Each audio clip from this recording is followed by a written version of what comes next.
Mesdames, Messieurs, bienvenue à l'Institut Elie Wiesel, bienvenue pour ce moment que nous attendons depuis maintenant 2 ans et demi. Le colloque, le 9 rue Guy Patin, fragment d'histoire juive, a été pensé il y a quelques années maintenant par Esther Lenman. Et la période que nous avons traversée ne nous ayant pas permis de le mener à bien en présentiel, eh bien, nous y sommes. Nous avons le plaisir de vous accueillir aujourd'hui à l'Institut Wiesel et de vous accueillir à vous qui nous suivez à distance, nombreux, pour partager avec nous ce moment de connaissance, ce moment de curiosité, parce qu'il s'agira de cela. Il s'agira de partager des recherches, et nous avons la chance d'avoir avec nous quelques-uns des grands experts de ces périodes dont nous avons parlé, mais il ne s'agira pas seulement d'aborder une dimension scientifique qui, certes, peut nous intéresser, mais j'ai parlé de curiosité, j'aurais dû parler d'émotion. Il s'agira aussi de partager des émotions. Nombre d'entre vous avaient connu Guy Patin, ce fameux bâtiment, mais je crois que chacun d'entre nous l'a connu sur une période donnée et que cette vision globale que ce colloque a l'ambition de vous offrir est la bienvenue. Alors, encore une fois, nous sommes très heureux de vous accueillir pour le colloque du 9 rue Guy Patin. Je veux remercier les intervenantes et les intervenants qui se sont déplacés, parfois de loin, pour partager avec nous leurs recherches. Et je veux saluer la présence du doyen de l'Institut Elie Wiesel, Franklin Roski, qui conclura ce colloque tout à l'heure, et la présence du président de l'Institut Elie Wiesel, Yves Rouas. Merci Yves d'être présent. Et puis évidemment, remercier Esther Lenman d'avoir organisé ce colloque avec beaucoup d'énergie. Je crois que celles et ceux qui participeront cet après-midi le reconnaîtront aisément. Alors, pour ouvrir ce colloque, nous avons invité Laurence Patrice, qui est adjointe à la maire de Paris à la mémoire. Je n'ai pas retenu l'ensemble du titre, Laurence. La suite, c'est Le Monde combattant. Et Le Monde combattant, merci. Laurence Patrice est également élue dans le 10e arrondissement de Paris. Et elle s'occupe donc de la culture dans le 10e arrondissement. C'est une partenaire de référence pour l'Institut Elie Wiesel et pour les CUJ. Et évidemment, Laurence, de par ses responsabilités, a un lien très particulier avec Guy Patin. C'est la raison pour laquelle nous l'avons invité à ouvrir ce colloque. Merci Laurence d'être avec nous. Bonjour à toutes et tous. Donc, je suis évidemment très honorée cet après-midi d'ouvrir ce temps d'échange, même si, rassurez-vous, je ne serai pas très long parce que vous avez toutes, j'imagine, et tous, des choses beaucoup plus précises et denses à nous apprendre sur ce lieu. Mais néanmoins, je suis ravie d'intervenir car c'est évidemment un très bel immeuble haussmannien au cœur du 10e arrondissement, lieu de mémoire si important de la présence juive dans cet arrondissement. Et cela, donc, surtout le XXe siècle, ça va nous être longuement expliqué, explicité. J'y suis donc attachée à double titre, comme le disait Gad, puisque en tant qu'adjointe à la maire de Paris en charge de la mémoire et du monde combattant, mais en l'occurrence de la mémoire, et puis aussi, bien sûr, comme élue de cet arrondissement en charge de la culture et du patrimoine. Donc, vous le savez, sous l'impulsion de la maire de Paris, et d'ailleurs aussi de son prédécesseur, donc la maire de Paris, Anne Hidalgo, notre ville tient à faire vivre la mémoire juive.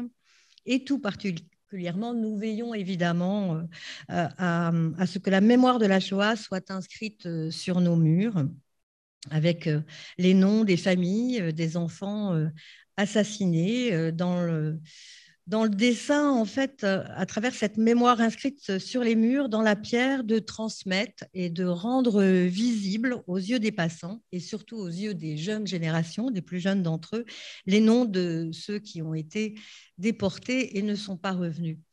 Et dans cet esprit, depuis bientôt plus d'une vingtaine d'années, donc ça, le mérite ne m'en revient pas, vous savez que le COMEDGE et les AMEDGE dans les arrondissements, je veux d'ailleurs saluer Corinne, qui est la secrétaire générale du COMEDGE, qui est dans la salle. Donc, nous avons entrepris la position de plaques dans tout Paris. Rappelons aussi tout particulièrement le nom des enfants juifs déportés.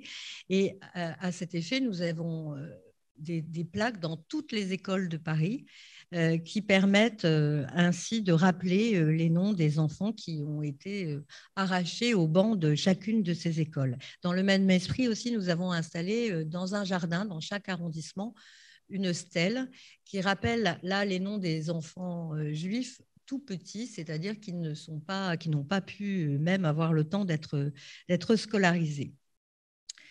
Donc, poursuivant cette démarche, je continue évidemment pour ma part à poser un certain nombre de plaques dans les rues de Paris, également à créer des parcours, également aussi à transmettre cette mémoire de la Shoah dans les écoles, puisque nous avons notamment travaillé avec l'enfant et la Shoah, qui a créé un petit livret pédagogique qui est envoyé dans toutes les écoles de Paris à l'attention des CM2.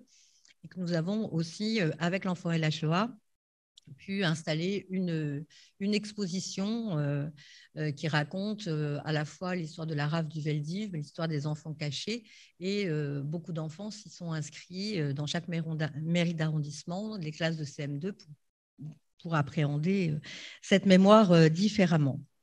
Et donc, poursuivant cette démarche avec un parcours, une lecture en fait des noms, je travaille aussi à inscrire, ça c'est un peu plus nouveau, la mémoire des lieux. Dans cet esprit, alors je ne vais pas vous donner tous les exemples parce que ce serait trop long et ce n'est pas le sujet, mais par exemple dans cet esprit et pour parler plus spécifiquement du 10e arrondissement, nous avons en janvier, un peu pour initier toutes les commémorations de l'année 42, en janvier donc 2022, apposé une plaque qui a été conçue au 209 rue Saint-Maur avec Ruth Zilberman, évidemment, et puis avec, c'est ça, c'était le plus important, j'y tenais beaucoup, avec les actuels habitants. C'est une demande des actuels habitants du 209 rue Saint-Maur. Et donc, cette plaque évidemment, rappelle le nom des familles qui ont été déportées et qui habitaient au 209 rue Saint-Maur, mais également des résistants, également de ceux des habitants qui ont aidé quelques familles à pouvoir se cacher et à échapper à la déportation. Donc là, c'est à la fois, ça mélange à la fois la mémoire des noms, la mémoire des vies, et aussi la mémoire d'un lieu particulier avec tous les strates de mémoire qui ont pu vivre dans ce lieu. De la même façon, pour vous donner un autre exemple, il y a toute l'histoire de la rafle du billet vert en mai 1941, qui finalement est assez peu connue, enfin qui est connue des spécialistes et de la communauté juive, mais fort peu des Parisiens. Et donc, en mai 41, il y avait déjà quelques lieux de convocation qui étaient marqués sur les façades, mais j'ai continué cette démarche et il en reste encore un ou deux d'ailleurs à faire, qui permet d'inscrire dans les murs de Paris cette mémoire et d'alerter les passants sur ce qui s'est passé et sur l'histoire de ces hommes juifs qui ont été donc, non pas la rafle étant un mot un peu mal approprié dans ce cas-là, puisqu'ils ont été, comme vous le savez, convoqués dans différents lieux de Paris sous couvert de pouvoir revoir un peu leur papier d'identité. Et en fait, ils ont ensuite été arrêtés et déportés.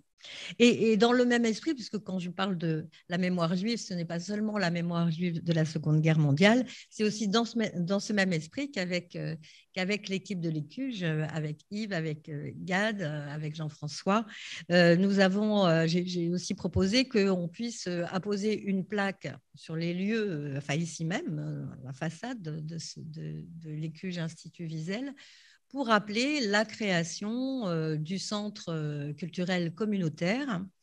Donc, nous apposerons cette plaque, ça a été voté en Conseil de Paris, je l'ai portée en Conseil de Paris tout dernièrement, et nous apposerons cette plaque en 2023, au début de l'année 2023. Et il me semblait aussi important de marquer cette histoire, puisque donc on sera au 60e anniversaire de la création du centre, et ça participe à inscrire sur les murs de Paris l'histoire de la mémoire juive, une autre mémoire, donc, puisque, comme vous le savez, c'était un lieu de fraternité, de solidarité et d'accueil des Juifs venus d'Afrique du Nord qui ont pu y trouver de l'aide et quelques repères à leur arrivée à Paris. Donc tout ça pour vous dire que je suis vraiment particulièrement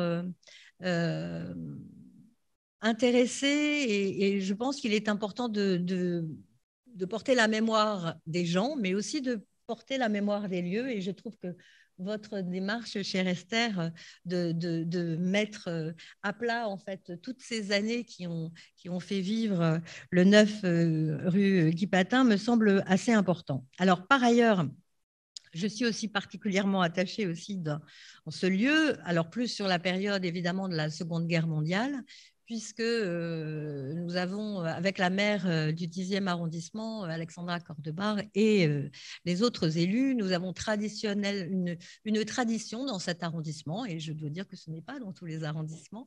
Et chaque dimanche de janvier, enfin janvier, c'est plus janvier, souvent c'est début février, donc le dimanche qui est juste après le 27 janvier, nous avons l'habitude, le dimanche matin, de faire le tour d'un certain nombre de lieux de mémoire du 10e arrondissement liés à la mémoire de la Shoah. Et particulièrement, nous allons toujours au 9 rue Guy Patin déposer des fleurs.